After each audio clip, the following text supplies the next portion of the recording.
नमस्कार। आज मैं फिर आपके सामने अपराध की एक और घटना लेकर आया हूँ।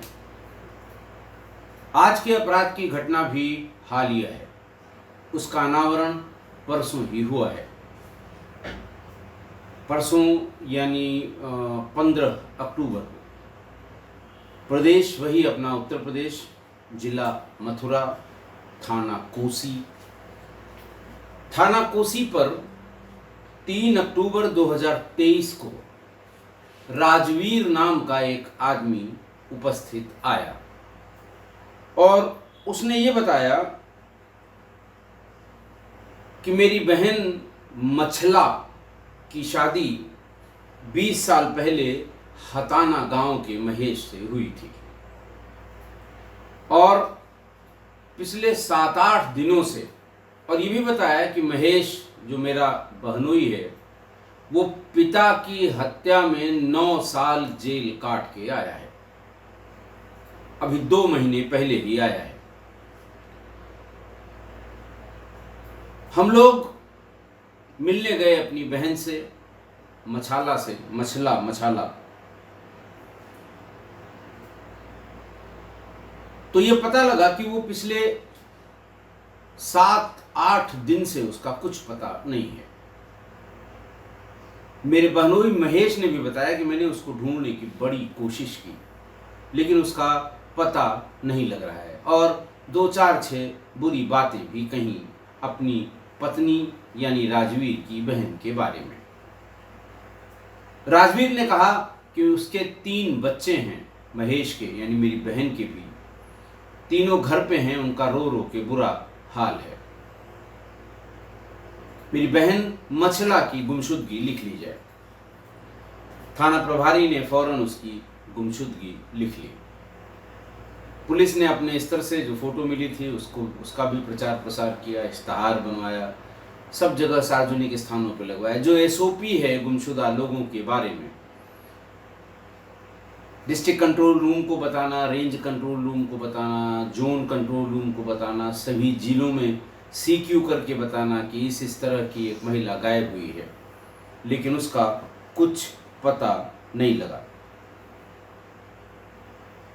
राजवीर बराबर थाने से टेलीफोन के जरिए और वैसे भी ये पता लगाने की कोशिश करता रहा कि क्या मेरी बहन मछला के बारे में कोई सूचना मिली है। 14 अक्टूबर को राजवीर फिर थाने पर पहुंचा। उसने कहा, साहब हमने सब जांच पड़ताल कर ली, सब जगह ढूंढ लिया, कोई रिश्तेदारी भी नहीं बची। लगभग 20 दिन हो गए हैं और हमें अब ये बहुत ही स्पष्ट बात पता लगी है कि मेरे बहनोई महेश ने ही मेरी बहन मछला को गायब कर दिया, कहीं मार के उसे फेंक दिया, उसकी हत्या कर दी। उसकी इस सूचना पर थानाध्यक्ष कोसी ने महेश पर हत्या का मुकदमा लिख दिया। मतलब एक हत्या का मुकदमा लिखा जिसमें बइस्तबा महेश को लिखाया गया, जो उसकी बहन मछला के पति थे। महेश को बुलाया गया, 14 तारीख को ये मुकदमा लिखा, 14 अक्टूबर को लिखा गया। 15 तारीख को पुलिस ने ढूंढना शुरू किया। पकड़ा गया तो उसने कहा कि साहब मैंने ही मार दिया उसको और 3 टुकड़े करके नहर में उसे बहा दिया। पुलिस उस स्थान पर ले गई जहां पर उसने उसको बहाना बताया था। 14 की सुबह से लगातार पुलिस परेशान थी कि आखिरकार इसने कहां बहाया, और कहीं भी दूर दूर तक मछुआरों को लगाया गया, जाल लगाया गया, लेकिन कहीं किसी टुकड़े का पता नहीं लगा। भारी पुलिस उस नहर के किनारे किनारे घूम रही थी, तभी झाड़ियों में एक लाश दिखाई पड़ी जो बुरी तरह से सड़ गल गई थी और देखने में ही लग रहा था कि कम से कम 20 दिन पुरानी लाश है। लाश की पहचान के लिए उसके भाई राजवीर को बुलाया गया, जो एफआईआर जिसने कराई और जो अपनी बहन की गुमशुदगी को परसू कर रहा था। राजवीर ने कपड़ों को देखकर पहचान लिया कि ये मेरी बहन मसला ही है। पूरा दिन से महेश पुलिस को छका रहा था, यहाँ से फेंका वहाँ से फेंका, बहुत तेज नहर थी और इस तरफ बह गई होगी, उस तरफ देख लीजिए वहाँ मिल जाएगी, इस तरह की बातें वो बेवकूफ़ बना रहा था पुलिस को। और जब डेड बॉडी मिल गई तो आप समझ सकते हैं कि पुलिस के मन में महेश के लिए कितनी श्रद्धा जागी होगी। महेश फौरन थाने पर लाया गया और चारों तरफ बंद करके मोबाइल सबके रखा के और फिर उसके बाद हर श्रेणी की पूछताछ बड़ी जल्दी जल्दी की गई। पूरा सांस्कृतिक कार्यक्रम हुआ और बहुत देर तक पुलिस के सांस्कृतिक कार्यक्रम को बर्दाश्त नहीं कर पाया महेश और फिर उसने पूरी बात बताई। पुलिस इस बात में इंटरेस्टेड थी कि 9 साल तक जेल में रहने के बाद फिर उसके दिमाग में अपनी पत्नी को मारने का ख्याल कैसे आया, क्योंकि इस बीच में न वो कभी पेरोल पर आया, न कभी किसी जमानत पर आया, कभी पूरा का पूरा 9 साल उसने व्यतीत किया था जेल के भीतर, मथुरा डिस्ट्रिक्ट जेल में। उसने फिर अपना किस्सा कहानी बताना शुरू किया कि 20 साल पहले भरना कला की रहने वाली जो मसला थी उससे मेरी शादी हुई। उसके बाद थोड़े ही दिनों बाद 20 साल पहले शादी हुई और शादी के 2 साल बाद ये 3 भाई थे महेश, 2 भाई छोटे थे। उन दोनों भाइयों से किसी छोटी मोटी बात पर तकरार हो गई। रात में इसने दोनों की हत्या कर दी। हत्या करके एक एक करके दोनों के शव पास के कुएं में डाल दिए। महेश के पिता जीवित ही थे उस समय। उन्होंने गुमशुदगी लिखवाई कि बच्चे कहीं गायब हो गए हैं। 7 दिन बाद उन दोनों भाइयों की लाश कुएं के भीतर से बरामद हुई। पुलिस ने तहरीर के लिए इनके पिता को कहा कि इसकी तहरीर दे दीजिए, आपके बच्चों की हत्या हुई है, दोनों की गर्दन कटी हुई है। उसने कहा कि साहब देखिए, मैं कोई तहरीर नहीं दूंगा, आपको जैसे भी विवेचना करनी हो विवेचना कर लीजिए। महेश ने उसको तुरंत बता दिया कि देखिए मैंने मारा है। बाप के दिमाग में आया कि 2 बेटे तो मेरे चले गए और अगर इसके लिए लिखवा दूंगा तो ये भी 10-15 साल जेल में रहेगा, छूटेगा कि नहीं छूटेगा, हमारा तो पूरा परिवार तबाह हो जाएगा, ख़त्म हो जाएगा। नई नई शादी हुई है, एक ही बेटा था उस समय। पुलिस ने बहुत परसू किया। पुलिस ने अपनी तरफ से भी, यानी किसी सिपाही की तरफ से एक मुकदमा भी लिखवाया, लेकिन चूंकि मुख्य गवाह इन दोनों बच्चों का जिनकी हत्या हुई है उसका बाप ही था, उसने साफ मना कर दिया। उसने कहा साहब ये अपने आप दोनों बच्चे उसमें गिरे हैं और किसी जानवर ने उनकी गर्दन काट ली होगी, मेरे बेटे ने ऐसा नहीं किया है और इसको फंसाया जा रहा है। बहरहाल मामला पूरा का पूरा दाखिल दफ्तर हो गया, कोई कार्रवाई नहीं की गई और 2014 में बाकी सब ठीक ठाक चलता रहा। इस बीच में उसके 3 बच्चे हुए। उसका बड़ा बेटा 14 साल का, उससे छोटा 12 साल का और उससे छोटी बेटी 10 साल की। एक दिन बाप पर उसको गुस्सा आ गया।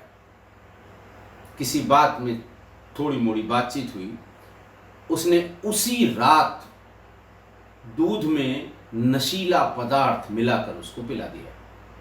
वॉच करता रहा। जब उसका बाप सो गया तो घर वाली चाकू से, चाकू क्या बल्कि आम काटने वाले अमकस से उसकी गर्दन को धड़ से अलग कर दिया। हाहाकार मच गया गांव में कि साहब 2 बेटे इनके मारे गए, अब इनकी भी हत्या हो गई। खोजबीन शुरू हुई, पुलिस इसे उठाकर ले गई महेश को। 2014 में भी जब सांस्कृतिक कार्यक्रम हुआ तो उसने बिल्कुल एक के बाद एक मिनट टू मिनट प्रोग्राम बताया कि कैसे कैसे उसने बाप की हत्या की। पुलिस ने ठोक बजा के चार्जशीट लगाई, जेल भेज दिया। ट्रायल शुरू हुआ और इस बीच में 9 साल वो जेल में रहा। जेल से छूटकर आते ही बच्चे थोड़ा बड़े हो गए थे। जब उनकी पेशी होती थी तब भी मिलने जाते थे, और जेल में जिस दिन मिलने का शेड्यूल होता है उस दिन ये तीनों बच्चे अपने बाप से मिलने जाते थे और लिपट लिपट कर रोते थे। जेल से छूटकर आने के बाद ये तीनों उसके पास ही रहे, उसकी सेवा की। पत्नी ने, मछला ने, जो उसके पसंद का खाना था वो खाना बनाया। जितनी सेवा वो कर सकती थी उतनी सेवा करती रही, लेकिन अपराधी अपराधी। थोड़े दिन में उसने कहा कि गांव में हमें सब लोग बहुत ही हिकारत की नज़र से देखते हैं, लिहाजा इस गांव में अब मैं नहीं रहूंगा, लेकिन बच्चों का पेट पालना है, मैं पलवल जाके नौकरी करूंगा। मथुरा से पलवल हरियाणा का जिला है, और मथुरा और अलीगढ़ दोनों के बॉर्डर उससे लगते हैं। ये पलवल चला गया।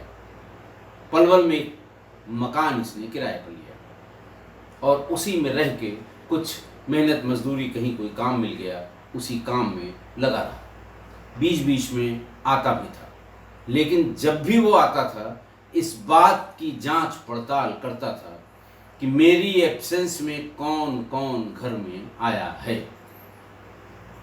कौन दिन में आता है, कौन रात में आता है, या मेरी एब्सेंस में मछला कहाँ कहाँ जाती है और कितनी देर बाद लौट के आती है। शक का कीड़ा था उसके दिमाग में रेंग रहा था। 21 तारीख को यानी 21 सितंबर को उसने मछला से कहा कि पलवल में बड़ा भारी मेला लगा हुआ है, मैंने कमरा वहां ले ही लिया है, चलो तुमको हम मेला घुमा लाएं। मछला ने बच्चों के साथ मेला देखने की जिद की। उसने कहा नहीं, तुम चलेंगे, बच्चों को छोड़ दो, बस एक दिन का मेला दिखा के और शाम को तुमको छोड़ देंगे। मछला को इसका बिल्कुल आइडिया नहीं था कि इसके दिमाग में क्या भरा हुआ है।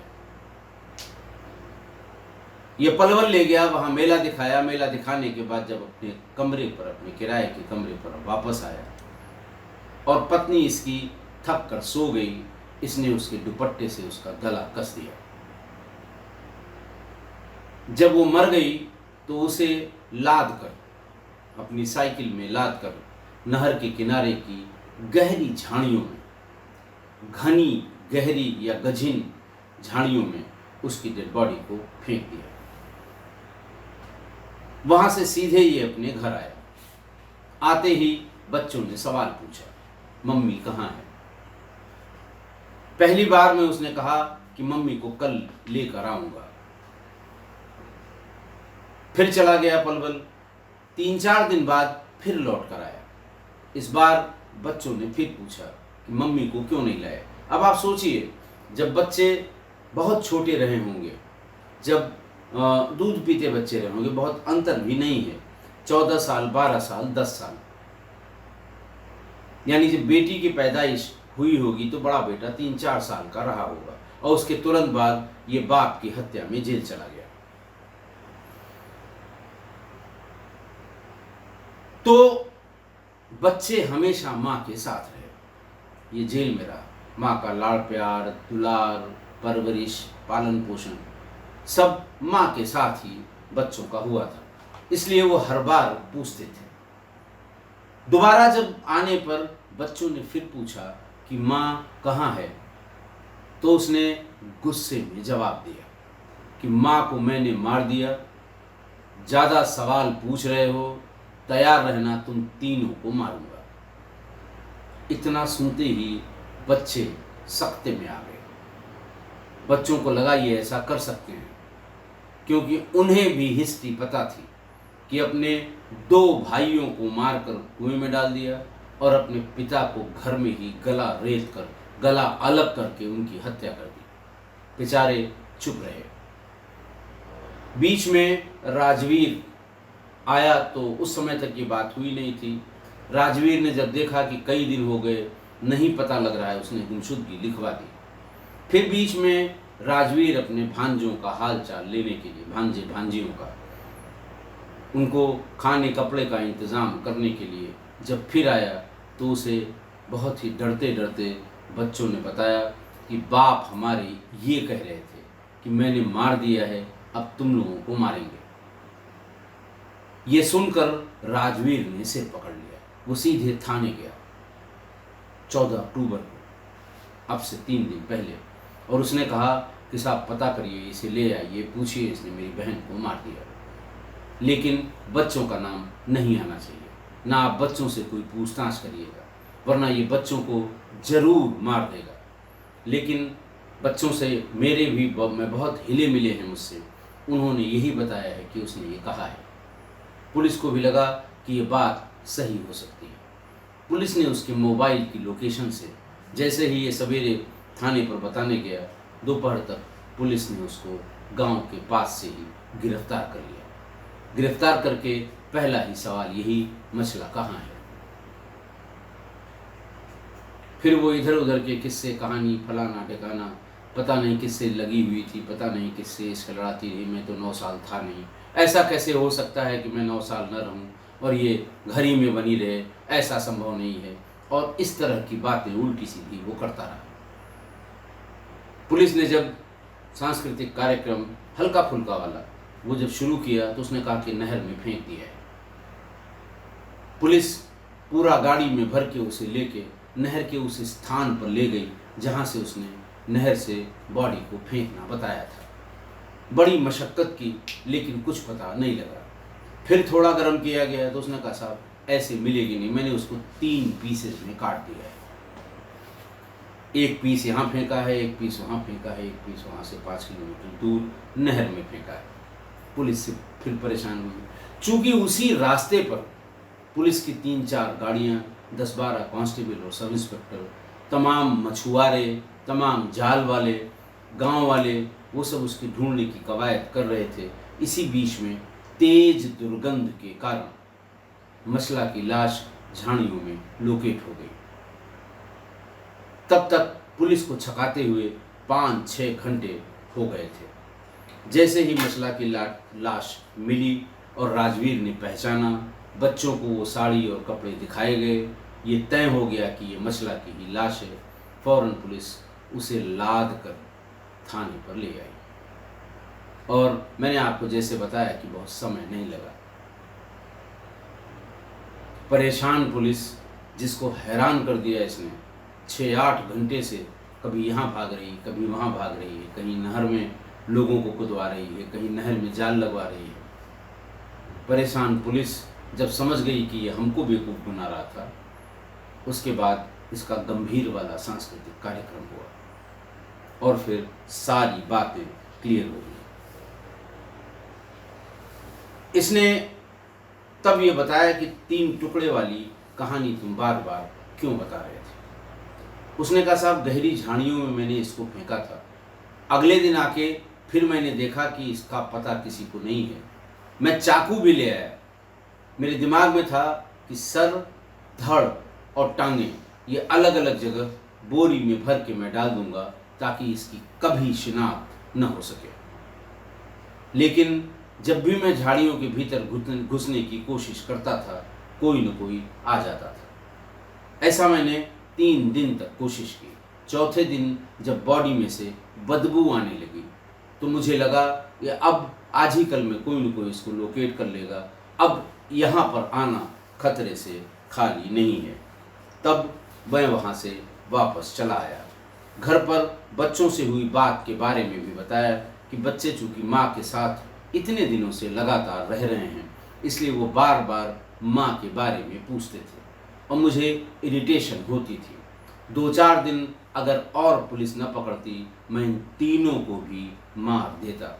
ये सुनते ही थाने पर कोसी के इंस्पेक्टर और बाकी सब लोग, इनके पैरों तले जमीन खिसक गई और इन्हें भी यकीन हो गया कि अगर ये पकड़ा न जाता तो ये जरूर अपने बच्चों की भी हत्या कर देता। यानी अब आप जोड़ लीजिए कि 18 साल में 4 लोगों की हत्या की इसने, 9 साल जेल में भी रहा, लेकिन कोई फर्क नहीं पड़ा। पुलिस ने आज इसको कल बल्कि गिरफ्तार करके जेल भेज दिया। गिरफ्तार करके पहले मजिस्ट्रेट के सामने प्रस्तुत किया, फिर इसको जुडिशियल रिमांड बनाकर मथुरा डिस्ट्रिक्ट जेल में दाखिल कर दिया गया। आज की घटना, जिस बाप ने अपने बड़े बेटे को जेल जाने से बचाया, जबकि उसके 2 छोटे बेटों की हत्या इसी बड़े बेटे ने की थी, अपना भविष्य सोच के कि वो 2 तो चले ही गए, ये भी चला जाएगा, इसकी पत्नी का क्या होगा, एक छोटे बच्चे का क्या होगा, मेरा क्या होगा, लिहाजा हम कोई शिकायत नहीं करेंगे। मामला सब रफा दफा हो गया। लेकिन इस शख्स ने अपने बाप को भी नहीं बख्शा, उसकी भी गर्दन धड़ से अलग कर दी। इस बार पूरा गांव एक हुआ। मसला के भाइयों ने मुकदमा लिखवाया, 9 साल तक जेल में रहा। अब तो जेल को जेल भी नहीं कहा जाता, इसे सुधार गृह कहा जाता है। ये माना जाता है कि अगर कोई जेल भेजा गया है तो रिफॉर्म के लिए भेजा गया है, उसे सजा के लिए बिल्कुल नहीं भेजा गया है। इसीलिए जो आईपीसी, सीआरपीसी और एविडेंस एक्ट में जो बदलाव किए गए हैं, उनकी भूमिका में ही लिखा है कि पहले ये तीनों कानून अंग्रेजों के ज़माने में बने थे, जो पनिशमेंट ओरिएंटेड थे, दंड के लिए बनाए गए थे, और अब इनमें जो सुधार किया गया है वो न्याय के लिए इनकॉर्पोरेट किए गए हैं, चेंजेस किए गए हैं कि लोगों को न्याय मिले। जस्टिस के पॉइंट ऑफ व्यू से ये चेंजेस किए गए हैं और इसीलिए शायद उसको सुधार गृह कहा गया है। जिले का नाम और सुधार गृह। लेकिन 9 साल बाद उस सुधार गृह से बाहर आने के बाद भी उसमें जरा सा भी सुधार नहीं हुआ। बाहर आते ही पत्नी और बच्चों ने कितना इसका दिल से स्वागत किया था, कितना लिपट लिपट कर रोए थे। इसके पसंद का पूरा खाना मसला ने यानी इसकी पत्नी ने बनाया था। बच्चे रात भर इसी के पास सोए थे। पर अपराधी तो अपराधी, मानसिकता भी अपराधी, अपराधी वो भी साइको अपराधी। उसने आते ही पहले पत्नी पर शक करना शुरू किया कि ऐसा कैसे हो सकता है कि ये 9 साल बिना मेरे घर में रही हो, किसी न किसी से इसके संबंध जरूर रहे होंगे, इसने जरूर किसी न किसी से संबंध बनाया होगा। अब आपस में क्या बात हुई वो तो बेचारी चली गई दुनिया से, वो क्या बताएगी, लेकिन जरूर इस तरह की बात हुई क्योंकि वो बच्चों से बराबर ये पूछता था कि कौन कौन आता था, दिन में कौन आता था, रात में कौन आता था, रात में कौन कौन रुकता था, मम्मी तुम्हारी कब तुम लोगों को छोड़ के बाहर जाती थी, कितने दिन में लौट के आती थी। बस यही सवाल उन बच्चों से, और बच्चे भी बार बार बताते थे कि कोई नहीं आता था। सब जानते थे कि बाप बच्चों का जेल में है, हम लोगों से थोड़ी सी दूरी बनाकर रखते थे केवल ननिहाल से लोग आते थे। वही हम लोगों के लिए राशन, पानी, कपड़ों का इंतज़ाम करते थे। तीज त्यौहार में वही खाने पीने के लिए अलग से कुछ दे जाते थे, कपड़े भी दे जाते थे। लेकिन उसे यही धुन सवार थी कि कोई न कोई जरूर आता रहा होगा। उसने अपनी इस शक को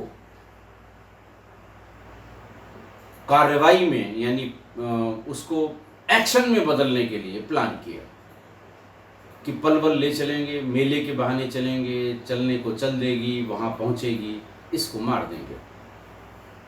और उस प्लान को एग्जीक्यूट भी बहुत ही परफेक्टली कर दिया उसने।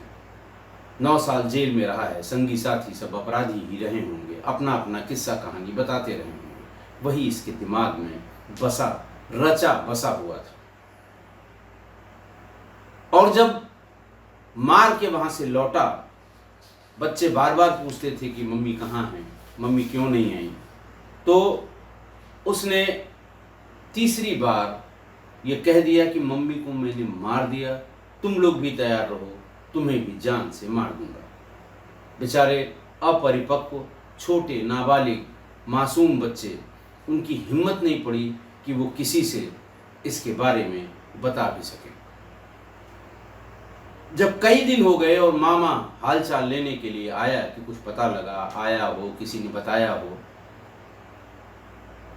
तो बड़े वाले बेटे ने, बड़े वाले भांजे ने चुपचाप कान में ये बता दिया कि हमारे पापा यानी महेश ये बात कह रहे थे। और वो सीधे भागकर थाने पर गया और उसने अपने बहनोई के खिलाफ हत्या का 22 तबा मुकदमा लिखवा दिया। मतलब ऐसे मानसिक अपराधी को कोई सुधार गृह नहीं सुधार सकता। 9 के बजाय ये 18 साल भी रहा होता तो भी बाहर निकलकर वही करता जो इसने किया है। अब जो यक्ष प्रश्न है ये गया।